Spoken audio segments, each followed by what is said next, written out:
I know you're thinking about buying that shiny new camera that's full frame, has awesome colors, or you feel like it's time to upgrade. But what if I told you, for less money than a brand new camera, you can make your image go from beginner to professional? That sound good? All right, stick around, because these are the 5 accessories you need before upgrading your camera. Let's go. So right here on my computer, I made a nice Notion list with the accessories you need, plus links in there that will be in the description below. So first on the list is gonna be batteries. I know you're thinking, why would batteries make my image better?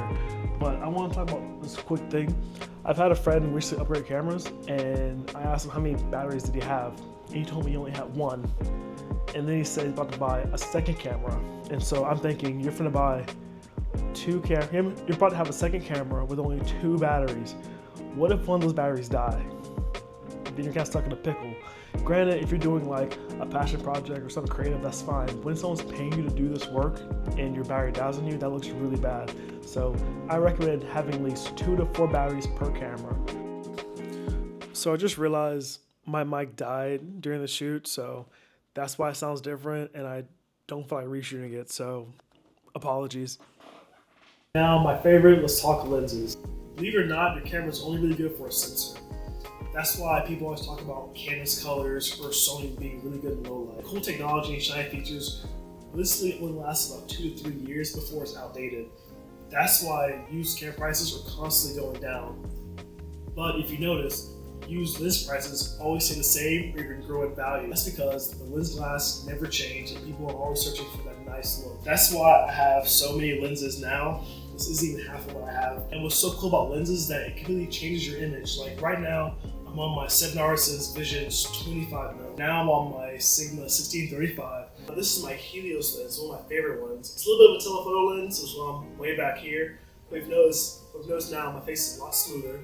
And trust me when I say lenses change the entire game. Right here, I have 2 vintage lenses. These are both made in the 40s and the 50s, and they have the most beautiful image. And maybe you can get this Canon lens I have, put an adapter on it, and make it go good for my Sony camera. Or maybe you can even go to more cinema line and get like a nice metal cinema lens to give you a nice clinical image like this one. Once you discover what your style is and what lens you like, the whole world opens up to you. And when it was crazy, it gets even better. Also in the description, I will list different lenses because not everyone uses Sony or Canon or Potato Nikon. One lenses I recommend for APS-C camera is a Sigma 16 DCDN, Sigma 30mm, and a Sigma 56. If you want a good zoom lens, I recommend what I have now, the Sigma 1635. If you're on a full frame camera, the Sigma 28-70. My favorite zoom lens I own is the Tamron 35-150, which is a beast of lens. It's just kind of expensive and a little heavy. In the description is going to be a list of cameras I recommend. Granted, they're all for Sony E-mount, but you can go on Amazon and change it to the mount of your choice. Okay, so third's going to be kind of quick, kind of short, and really just talking about the camera cage. It's not really anything sexy to talk about it, but it's just a really good way to protect your camera and also a good way to accessorize it. So right here is my A7 IV and my SmallRig cage. And it's just a pretty good way to protect your camera and also add accessories to it. So if I want to do full video mode, I'll put a top handle here, a handle, put a beam on the back of it. Also really good protection if you drop your camera because no one wants to break their camera. So I highly recommend a cage, and you can use brands like SmallRig, Nisi, Newer. I think Contour Blue is getting really good now. There's no list on the bottom because there's so many different cages, so I recommend just going to Amazon, type in your camera cage, and then get whatever suits you best. Number 4 is more for my video people. It's going to be a nice camera monitor. Right here is my FEELWORLD. I don't remember which one it is, but it is a 5-inch one. Pretty much a monitor helps you view your image without having to look at your small camera screen. There's whole different brands you can use, like there's FEELWORLD, there's Atomos, there is Hollyland, all different features, but it's kind of depending on what you need personally. I know a few people use the Ninja V because it has a cool recording feature, and some cameras like to record in ProRes RAW.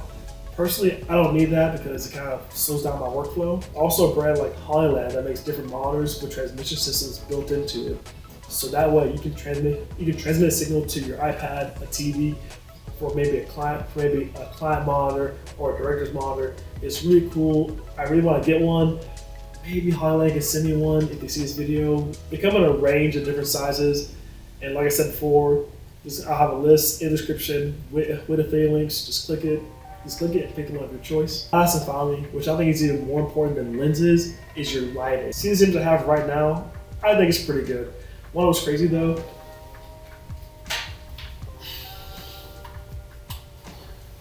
All these nice lights I have, this image is completely terrible. You can't see anything.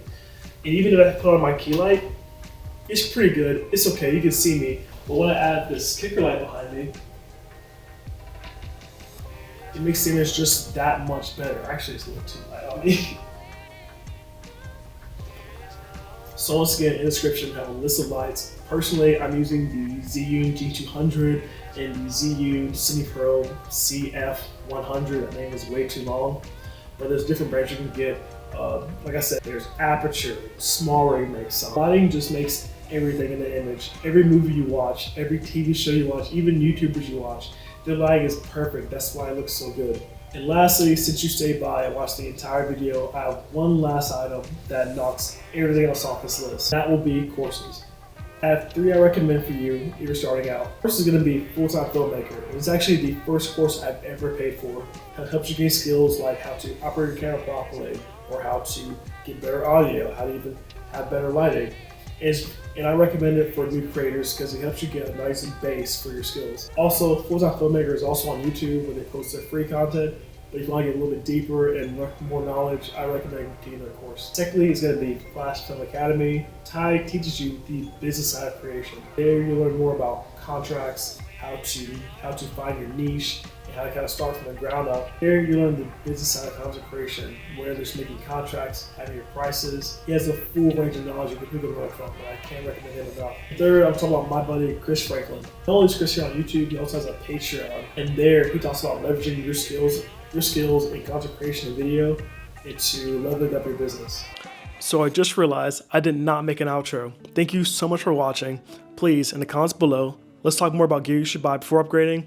Don't forget to like and subscribe, and I'll see you next time. Bye.